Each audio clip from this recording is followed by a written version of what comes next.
Okay, so this morning we had talked some basic intuitions for profunctors and about this notion of profunctors serving as bridges between two categories, in general, different categories.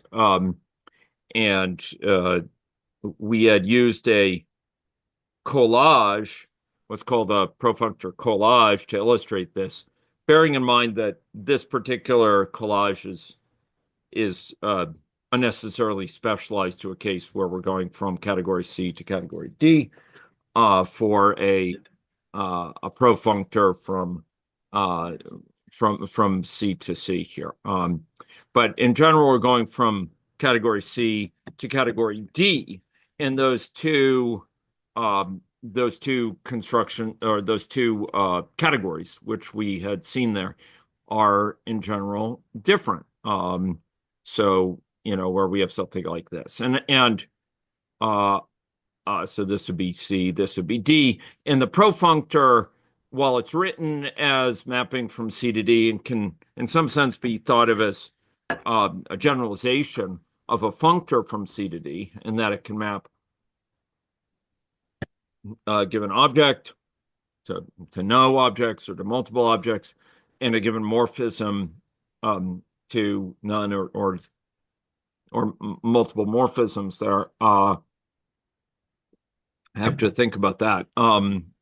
That may be accurate. In fact, we would do well to remember that it can be broken down ultimately to a functor from a product category of C up cross D. And we talked a little bit about that to set. And I had noted that well, this first component is contravariant and the second component is covariant. So we have the op here. If we think about this as a product category, the objects in the product category are the objects of C op, which are none other than the objects of C paired with an object of D. And so for a given object, say B and C, we would have arrows, a set of arrows going from B to C here.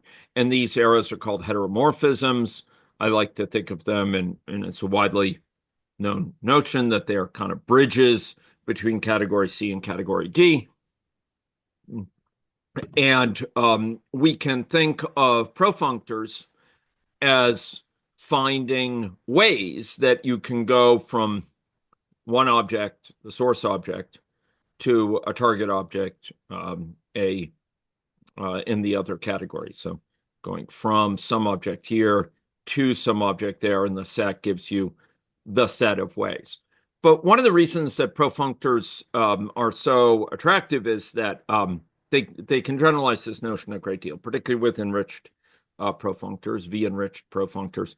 So, for example, here we have ways we can get from B to C, or equally much so, ways we can get from A to D that take into account those ways of going from, ways you can get from A to other things, and then you can cross over, and then you can go. So ways that we can get from A to D here would include, for example, from A to D, we could go to B over to C via this heteromorphism G, this bridge G, and then to D via H, or we could go from A to C with the C on the left category C, going to the confusingly C on the right category C, and then down to D from that, right? Or alternatively, we can go from A to C to D and then go over to D.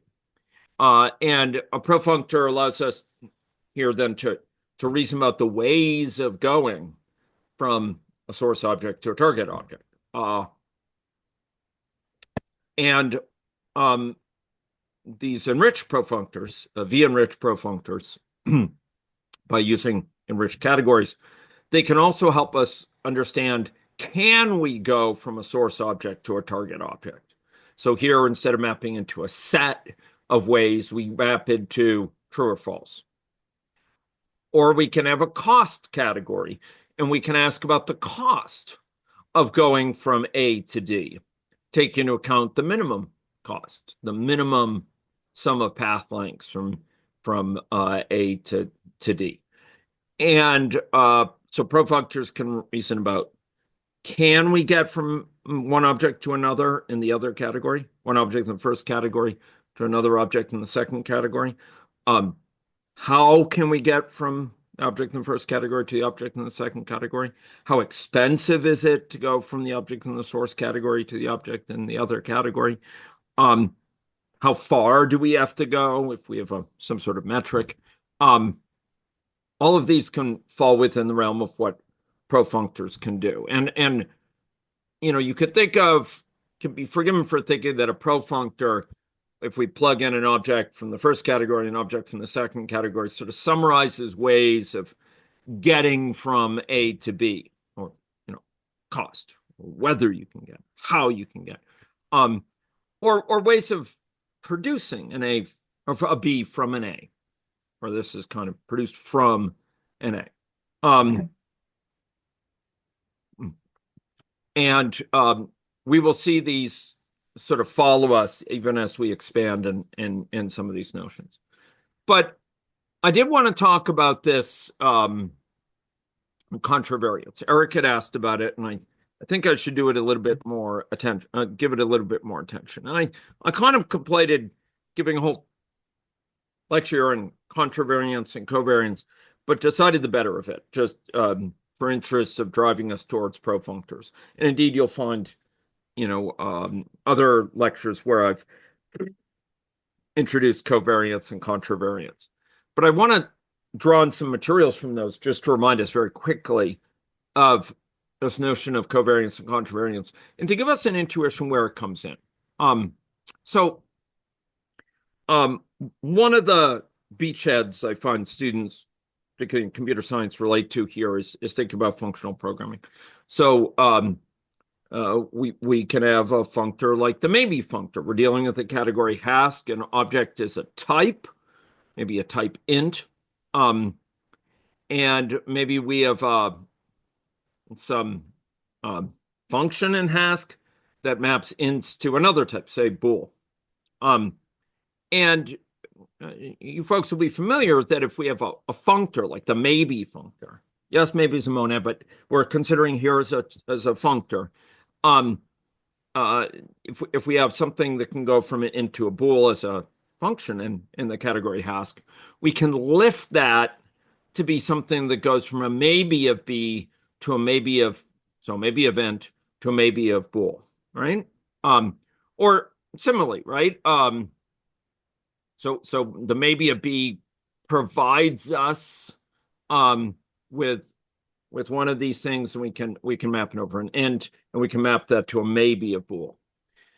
We can have a list of ints, and with a functor, we can lift a map from an int to a bool to operate to go from a list of B, which provides us the B's that we're going to convert to bools, to a list of from a list of ints to a list of bools, right?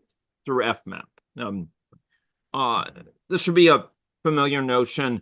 Remember, functors in category theory map objects to objects. So a type like int will go to a type like list of int.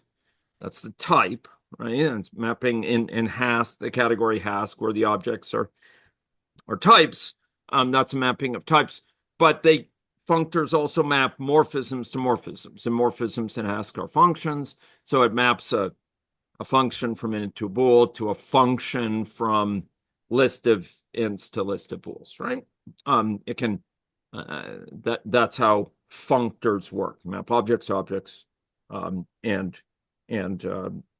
morphisms to morphisms. Similarly, if we had a reader functor and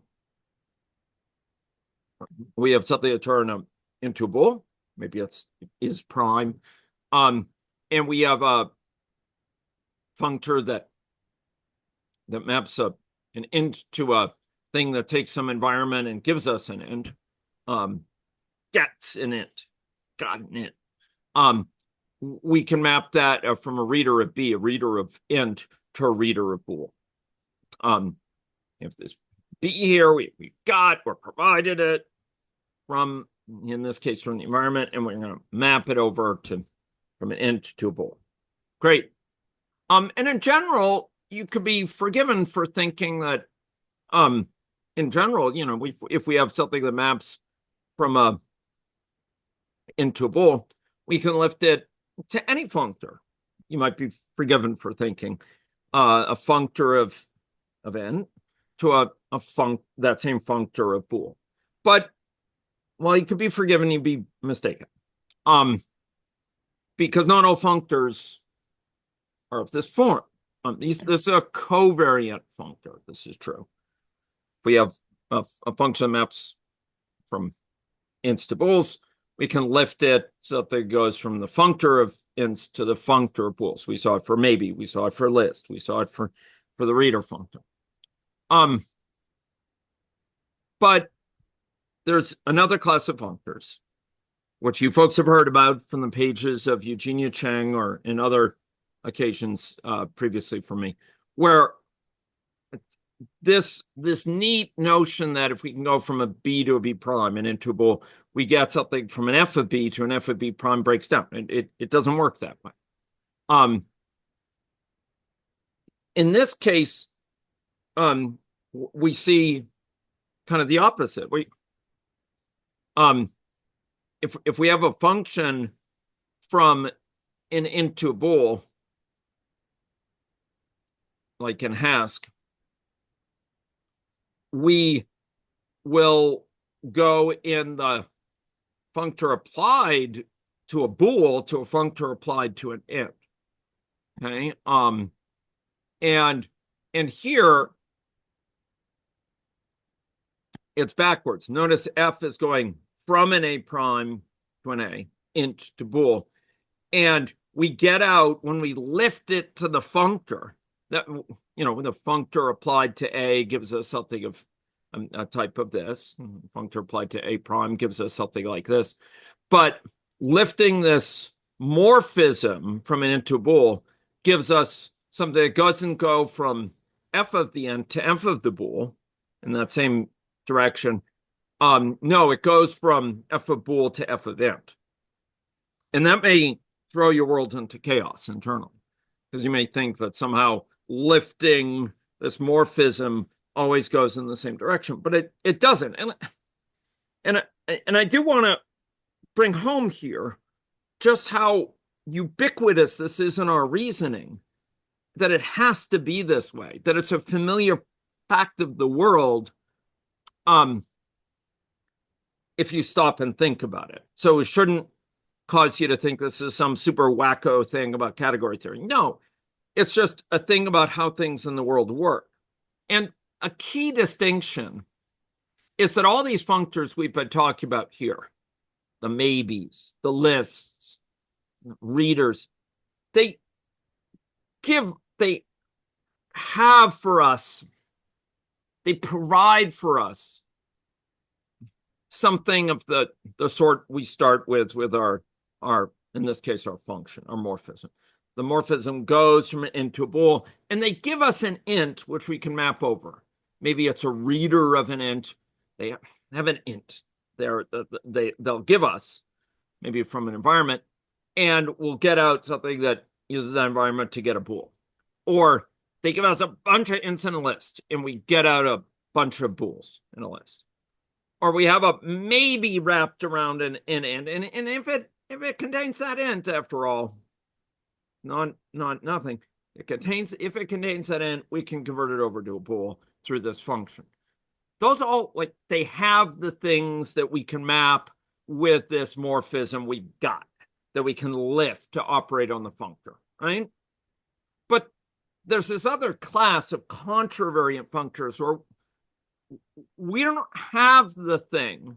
The functor doesn't give us the thing which we want. It needs it. It eats it. It has a hole for it. It wants it to be given to it. So here the morphism we want to lift goes from A prime to an A int to bool. But here we don't have an int. Instead we need to be given an int over here. We don't have a bool here. We need to be given a bool. We eat a bool. We consume a bool. A bool. We need to get a bool. Get to a bool. And in this case, if I have something that goes from an int to a bool, that gives me the ability to, and watch my comments carefully. If we have something that goes from an int to a bool, is prime or something, right? That gives me the ability to go from something that takes a bool and gives a v to something. So if I have that, something that takes a bool, it gives me a b, and I have a way to produce bools from ints. Hey, that gives me something which the ability to build something which takes an int, which eats an int, and when given it, it'll turn it into a bool,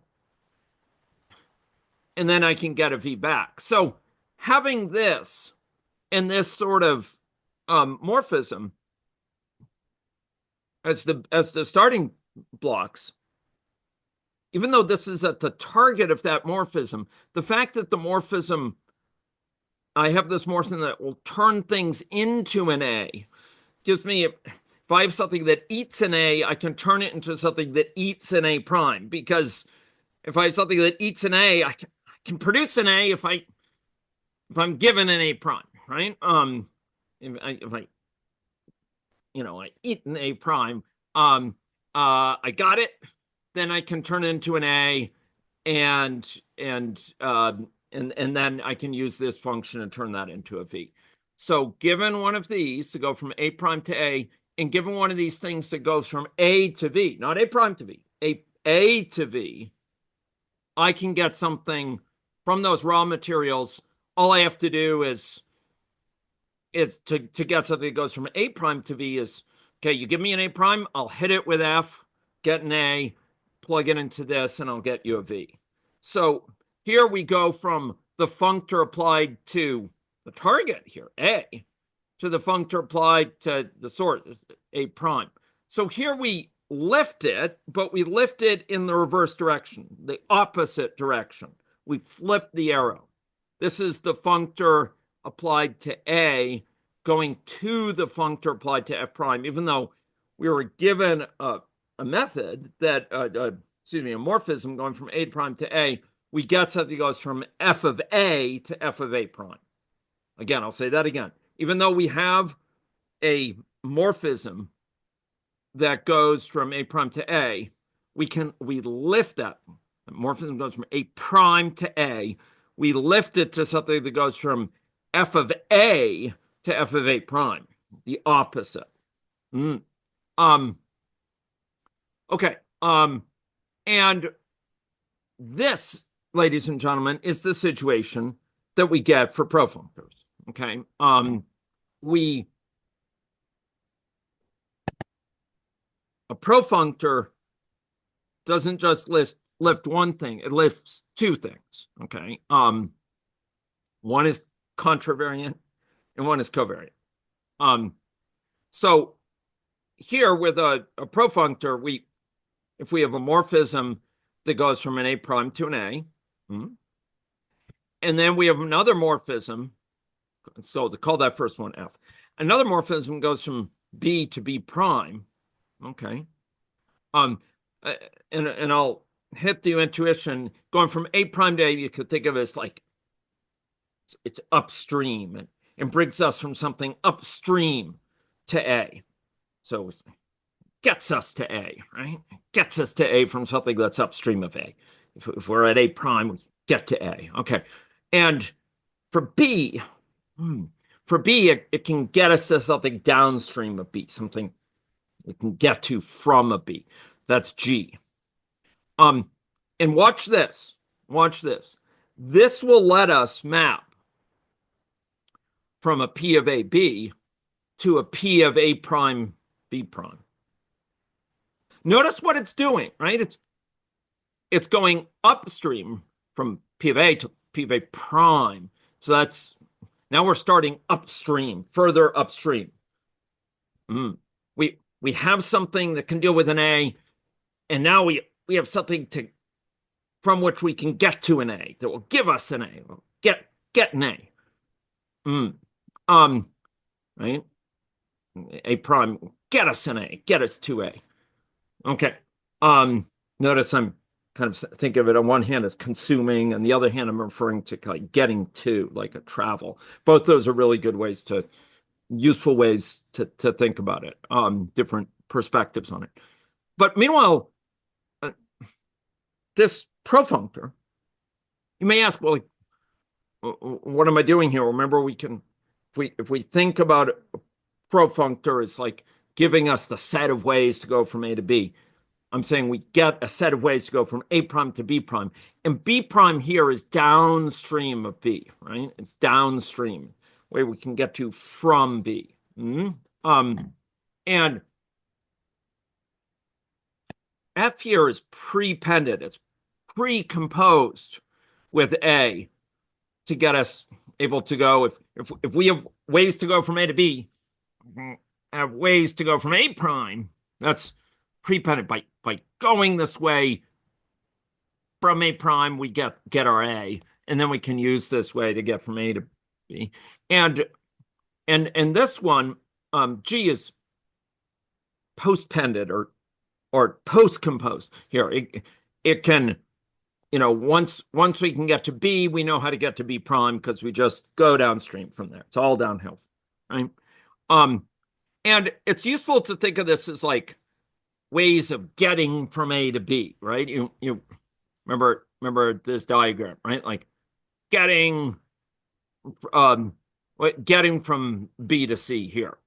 We're getting from here to here, and we can deal with ways of getting to this and get ways of getting from this to this, or getting from this to this, because we consider things downstream. So here's the upstream side. We know how to get from B to C. I tell you, I can get you from A to C. But not only that, I can get you from A to D, because we know also how to get from C to D. So if you tell me ways to get from B to C, I can tell you ways to get you from A to D. And it's that kind of, when one case I'm going upstream, the other case I'm going downstream. Okay, let's hit on this a little bit more though. So we could think of P of AB as like ways of getting from A to B, right? The cost of getting from A to B. Can we get from A to B? Or the distance to go from A to B. Given, or we could think of it as making something of type B, like producing something of type B, given that I have a hole for, I'm waiting for an A. I'm going to get an A, and then I'm going to produce a B. Ways of turning A's into B's. And if we have that, if we have a way of turning an A to B, maybe it's turning a PDF into a text file. And I have a way of turning a PNG into a PDF. Then I have a way of turning a PNG into a text file. If I can go from a text file to a word count, I can also turn a PNG into a word count, because I have a PNG, I hit it with this, I get a PDF, I use this to go from a PDF to a text file, and I go from that to a word count with this one here. Boom, bingo. I tell you, we use this all the time in our reasoning. We know how to get from Central Square in Cambridge to the Taj Mahal restaurant. And I know how to get from Kendall Square to Central Square, so I can get from Central Square to the Taj Mahal restaurant. More than that, from the Taj Mahal restaurant, I can get to my favorite table there. And so I know how to get from Kendall Square to my favorite table at the Taj Mahal restaurant. Um, okay. So die map. No, notice that this is like lifting, right? It's lifting F and G, but they're in like one is contravariant, like like this. You know, we can go from an A prime to an A, and it gives us f of A to a map from f of A to map of f of A prime. One is contravariant, the other is covariant.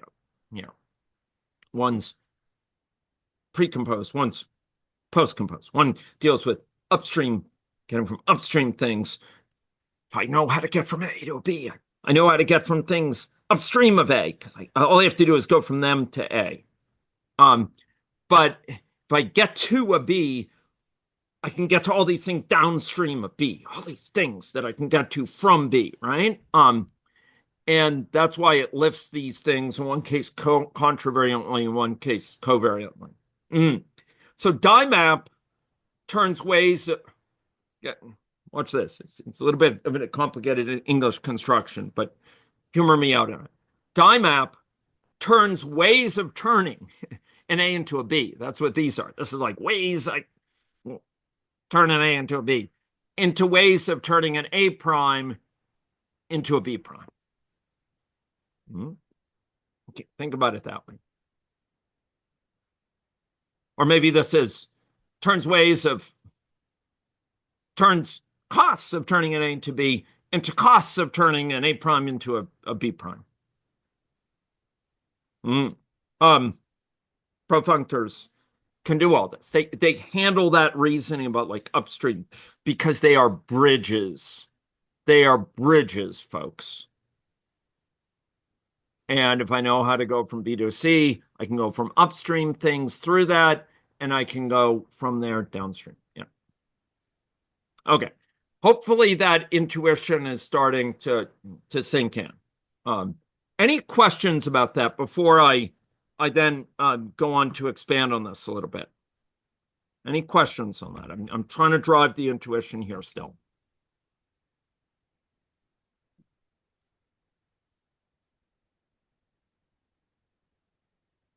I don't know if it's a question. I just need to think about that statement about turns, ways of turning a Yeah, little bit longer.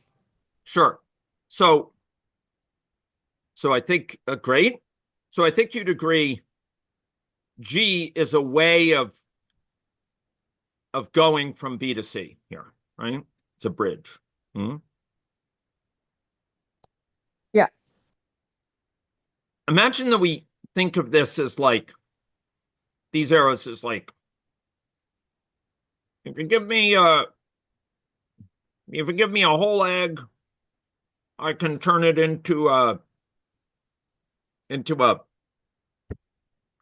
like a egg white and egg yolk mixed. Um, and then from that I can make an omelet. Maybe this arrow G is making an omelet. That produces me an omelet. And from that omelet, I could turn it into a sliced Japanese style omelet with hot sauce, with chili sauce. Um, and if that's the case, uh, so then I can go from whole eggs all the way to a Japanese style omelet with chili sauce. Uh, I need to be able to cook it. That's the way of turning egg white and egg yolk together into an omelet.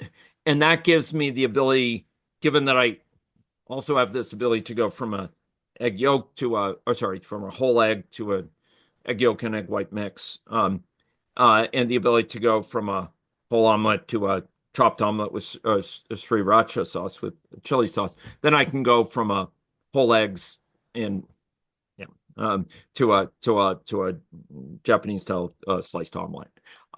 So we could think of this as like producing, like I take that and I produce an omelet. That this is the production, and this is like consume this to get this, consume this you start with this and you get that out.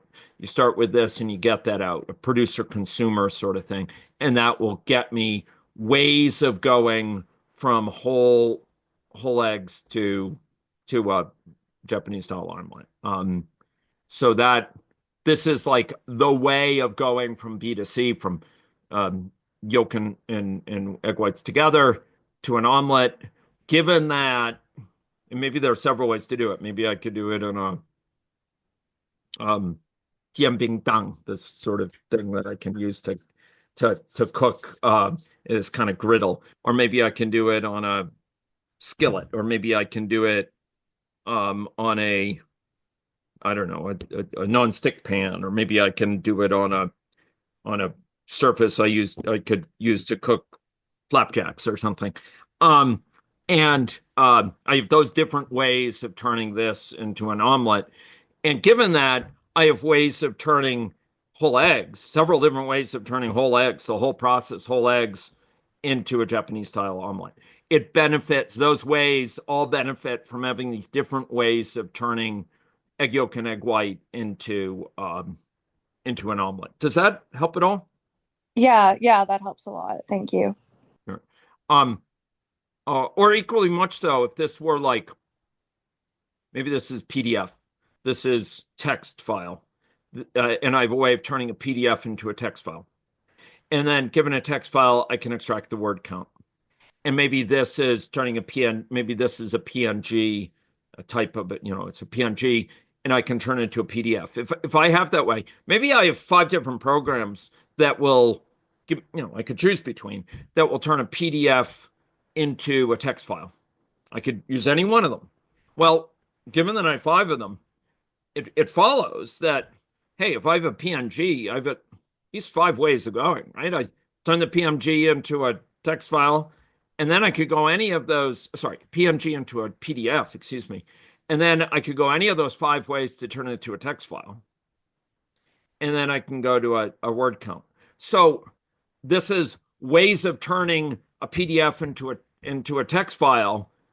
So DIMAP turns by sort of lifting along here in the other direction, upstream direction, lifting along here in the downstream direction. DIMAP goes from ways of turning a PDF into a text file. This is sort of the bridges between B and C. Here, unfortunately, only one, but I could have drawn several. Goes from those ways of turning a PDF into a text file into ways of turning a PNG into a into a word count. Does that help? Yeah, thank you. Okay. Okay. So here, Yeah. did I get true or not? Collage collects all possible paths and union them together for us.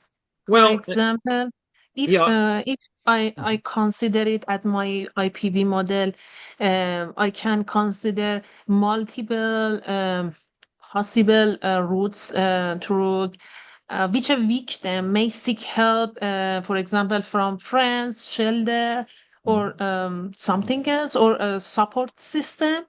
Right. Uh, Mm-hmm. yeah. Mm-hmm. Yeah. I mean, so a, a a profunctor gives us ways. It helps us reason about ways of going from from from like objects in one category to objects in another category. That's not all it does, but it does that. Um, and these ways we can draw them in a collage like this, um, as sort of these so-called heteromorphisms between these things, and and it provides us this really powerful way of reasoning about this in a consistent way. Well, okay, look, if we have ways of going from B to, from one object here to another object there, it tells us, given the structure of this category, C, and this one, imagine even a different category, D, it tells us it automatically can give us ways of going from upstream things here to downstream things there. And again, I mean, variants of this can tell you not just ways of going, but how much it costs to go, or whether you can go from this, to this, or the distance that you have to go or what have you. And it helps you reason about these ways of going, right? Getting from one object to in category C to a object in category D, or ways of producing the object in category B from the object in category A. Those are both useful kind of metaphors, okay? And both of those are supportive and are useful ways of thinking about it. And so you can think of this as like ways of turning an A into a B, and this is ways of turning an A prime into a B prime, where A prime is upstream of A. That's what, this is upstream of that. And this is, and B prime is downstream of this. By downstream, it could be the same as B, like, it could be the same as B, but it's downstream. So profunctors give us this way of like turning, getting from these things from B here to C there in different ways, into ways of getting from upstream things here to downstream things here, or ways of turning this into ways of turning one of these into this. Both are useful metaphors. I don't know if that's helpful. Yeah, that was helpful. And I wrote some things about the control variant functor in the chat. Um, your means was that did I get to that instead of mapping input to one output, we consume an input to produce an output. Right. By reversing that function process Well, like that. Yeah, I mean, That there are is times where a functor, in a way, I mean, there are times where, so Bartosz Miliuski, whose contributions I esteem in this area, including on the teaching side and writing side and the programming side, he talks about it's useful to think of many functors as operating containers. And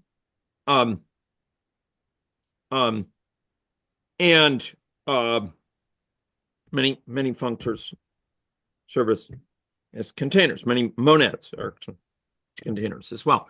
And there, we're very used to thinking about if we have, again, if we have something that maps from B to a B prime, then if we have a container of B's, we can just hit it with this thing, goes from B to a B prime, and get a container of B primes, right? If we have something that goes from an int to a bool, we can have a maybe event and turn into a maybe bool, because there's like an int inside of it, or there might be an int. If there's an int inside, we'll turn into a bool. Fair enough, through this method. Same thing with the list, right? If there's if the list isn't empty, there's some goodies in there. We know how to turn into events that we could turn into bools. Well, just do it, right? It's a very natural notion. And here, like, I'm trying to communicate, like, for the reader functor, like, we still have something that will give us, like, it'll give us a, we got an int here, B. We have to go through some work to get it, but from environment, but we get it, get this in, and we know how to turn it into a bool. And so that will give us something that goes from an environment to a bool. All we have to do is post compose, right? If we have something that goes from an E to a B, and we have something that goes from a B to a B prime, all you do is compose them, and you got something that goes from an E to a B prime, right? You stick, I mean, if I drew it out, you'd see immediately, you put them end to end, E to B, B to B prime, then you got something that goes from, by composition, right? By post composition, E to B prime. But there's things in the world that are not like that. Like, this may look textually, you might think, oh, we have an A. Why don't we get, if this maps from A to A prime, why don't we have an A prime, we can go to something with an A. No. Here, the relationship is different, and profunctors force you to confront this. They're not the only thing, but they're a really important thing. And they're a gateway also to reason out like representable functors. They're very useful for thinking about that in my mind. Here, we don't have an A. We need an A. We eat an A. We consume an A. Here, we're gonna be provided with a B. Yeah, we have to do some work, but we have something that's gonna have a B. And we can map to it, an int to map to a bool. Here we have a bunch of ints, and we're gonna turn them into bools. Here we have an int. We might or might not, but if we don't, that's fine. But if we do, we got it, and we can turn it into a bool. Here we don't have that. We don't have an int. We don't have an A prime. No. We don't have an A prime. We want something that will give us. So we're dealing with a functor that consumes. So if you have an int, it consumes an int. It's like a function that goes from that type and turns it into a double or something, right? So we have this function that we're mapping an int to something that takes it in and gives out a double. Or we have a bool. Can lift that. That's an object in this category, and we can lift it to something that takes a bool and gives us a double. If we have that sort of situation, if we have a function that maps a type to something that takes that type, consumes it, needs it, it's like having a negative. Bartosz Milewski says, we have and this is a metaphor you'll see elsewhere in the functional programming world. It's like a hole for that type. We don't have an int here. It's not like a maybe that contains an int. It's not like a list that contains an int. No. We have something that needs an int. It's like a negative int. It's like a hole, a gaping hole in the shape of an int. We have to stick something in there, right? We don't have it to use. We have to get it. And it's like this with this thing here, if you don't mind me flipping forward. Here we have to get to a B. And we can get to B's from different things. As long as we get to here, then I can go over. Here, we actually arrive here, Central Square, and I can go to the Taj Mahal or something, the restaurant. So this is different. I need to get here. I need it. It's like I have a hole for it. I don't have one of it to just apply I don't have one of these to apply this method. I need it. And if we have this situation, if you think about it, it makes sense that it's reversed. Look, I need an A to do my work. Okay, well, if I have something that takes an A and gives me an A, if I had something that takes an A and gives me an A prime, that's not going to help me get a V. Are you kidding? If you give me something that goes from an A to a V, and I have a way of turning A's into A primes, that doesn't help me get a V out. I can't from this turn it into something that takes an A prime and gives me a V. It's not going to help at all if I have something that goes from an A prime to an A. If I have a function that goes from an A prime to an A, if you give me this, I can't get one of these out. I want to lift this, and I'm saying I can't lift it in a covariant way. I can't lift it, in a way that would go in the same direction as this. Because if I could turn an A into an A prime, that's not going to help me go to a V. But if I can turn an A prime into an A, now we're talking. Because if you give me one of these things, something that eats an A, it consumes an A, waiting for an A, it has a maw for an A, want to eat it, then if I have a function that, if I have also a function that takes an A prime and turns an A, now we're talking. Because if you give me one of these and I have a function that turns an A prime into an A, I can set a business as something that turns A primes into V's, right?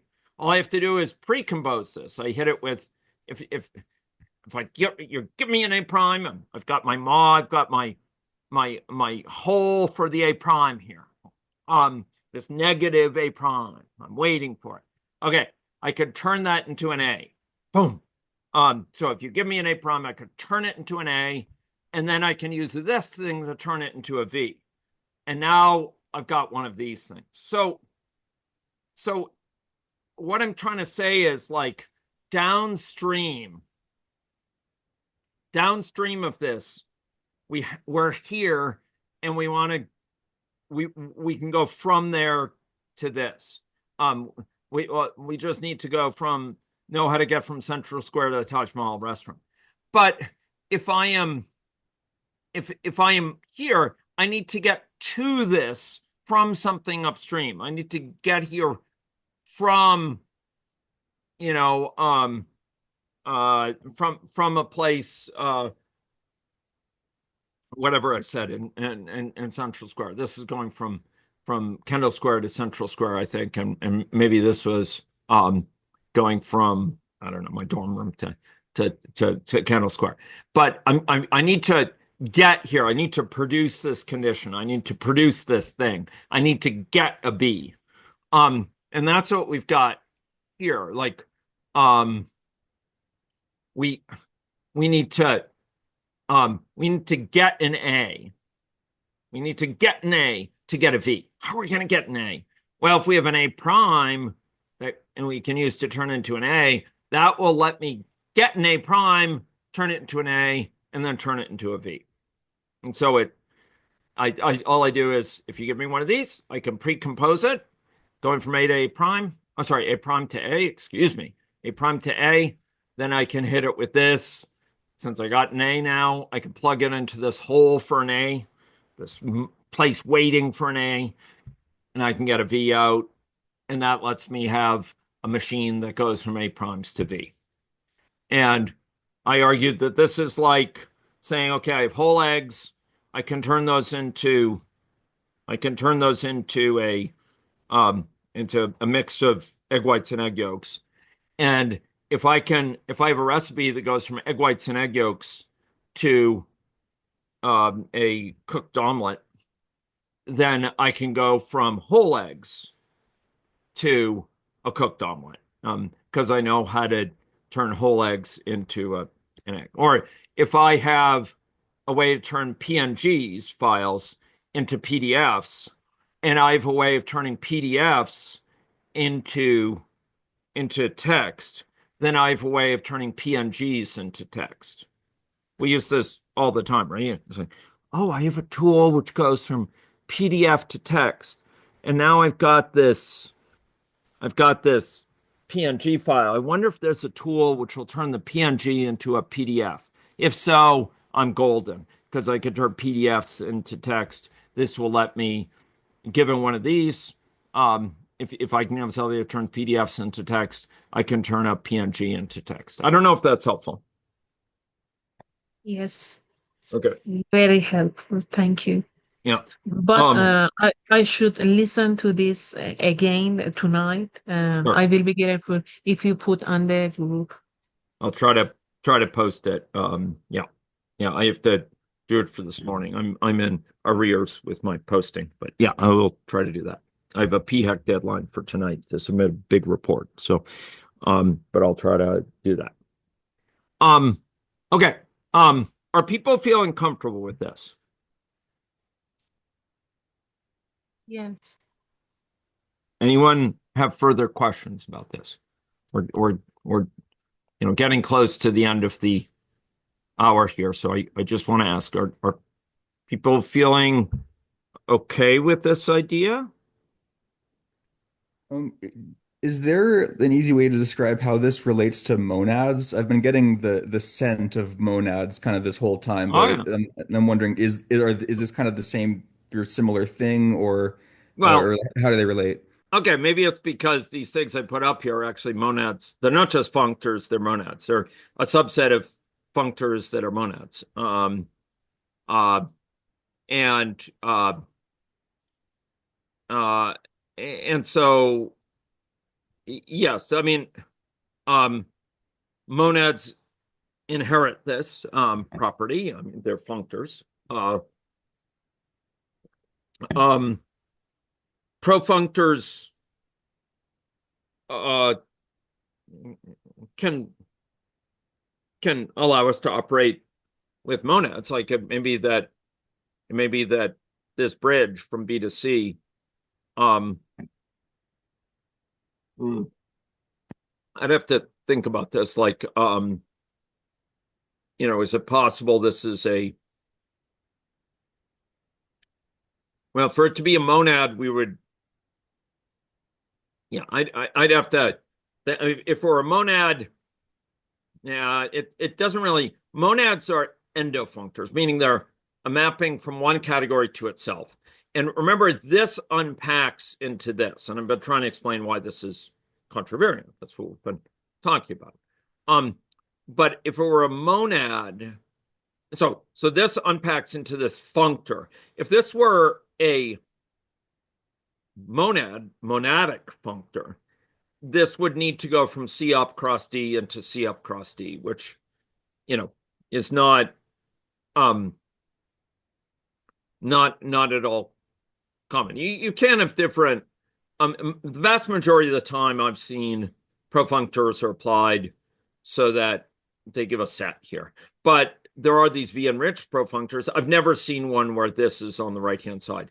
I happen to use functors here to illustrate contravariance and covariance. And some of these happen to be monads, but I'm not aware of it immediately. I'm not thinking of any deep connection between profunctors and monads, although I'm sure there are points of intersection in some case, but nothing's coming to mind right now.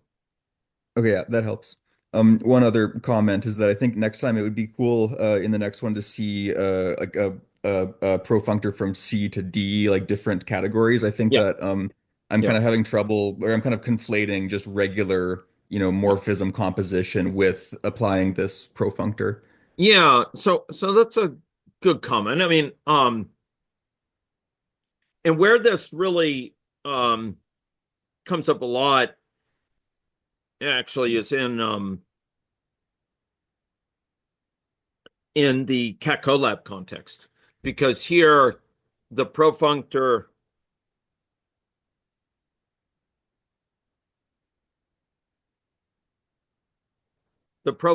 is from a category C to a category arrow of C, whose morphisms, whose objects, this may freak you out, but its objects, so the category here is arrow of C, the category of arrows of C.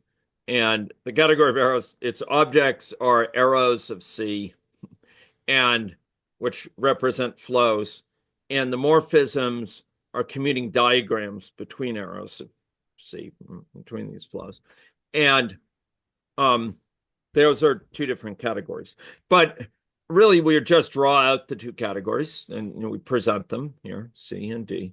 And these would bridge between the two categories. So you'd have composition upstream here in this category C, and you'd have composition downstream in this destination category, which may be a very, very different category. And there would be sets of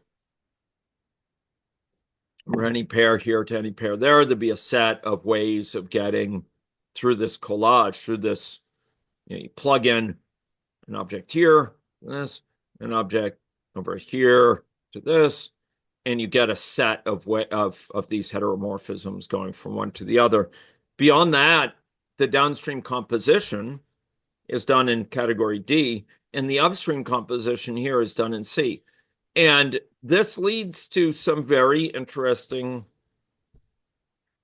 opportunities, it turns out, when it comes to thinking about some of our diagram types from system dynamics, etc.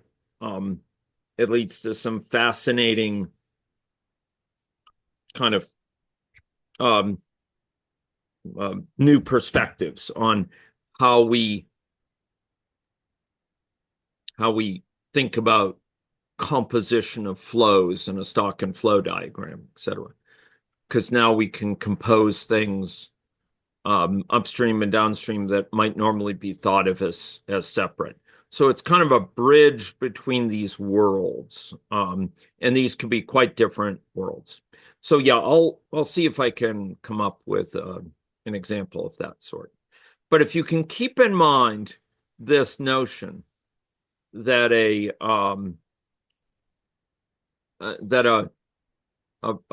profunctor kind of can turn ways of turning an A into a B into ways of turning an A prime into a B prime, or ways of getting from an A to a B, kind of across the divide, into ways of going from an A prime upstream of A to a B prime downstream of B, you'll be doing really, really well.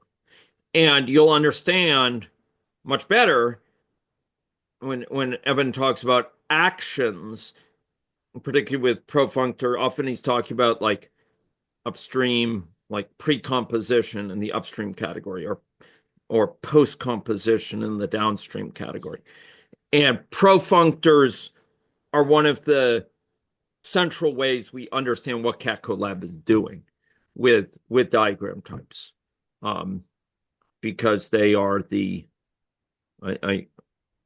I told you that CatCoLab are the double theories. If you have a lax double functor, it turns lax double functor turns an object into a category. A vertical morphism in that object in the source category. Justin, I'll be done in just a minute here. Stick on. A vertical morphism in that source category into a function. Oh, sorry, into a functor between those categories. That's the objects become categories.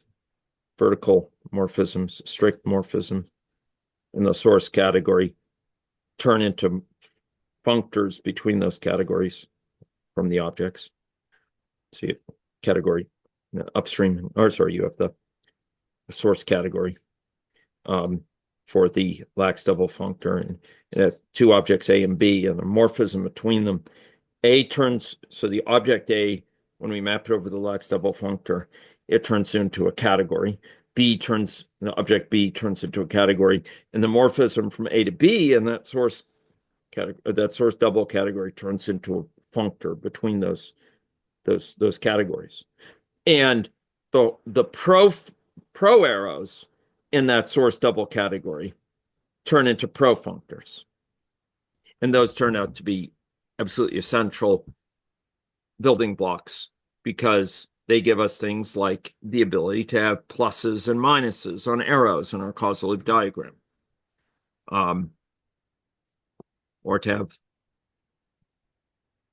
links. I have to think about that, but they give this extra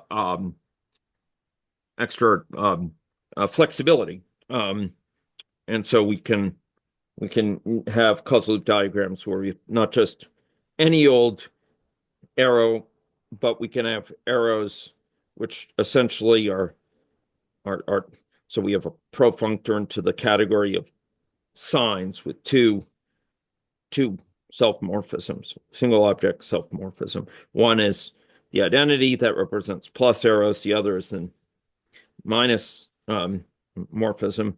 You compose it twice, it gets the positive one, the identity. Yeah. And we have a profunctor into that basically implements the rules of signs as we know them from causal loop diagrams. Okay, that's all we have time for. I'm holding Justin waiting, and I hope that was helpful. I will try to post today. Thank you for your patience. We're a lot of the way through profunctors now.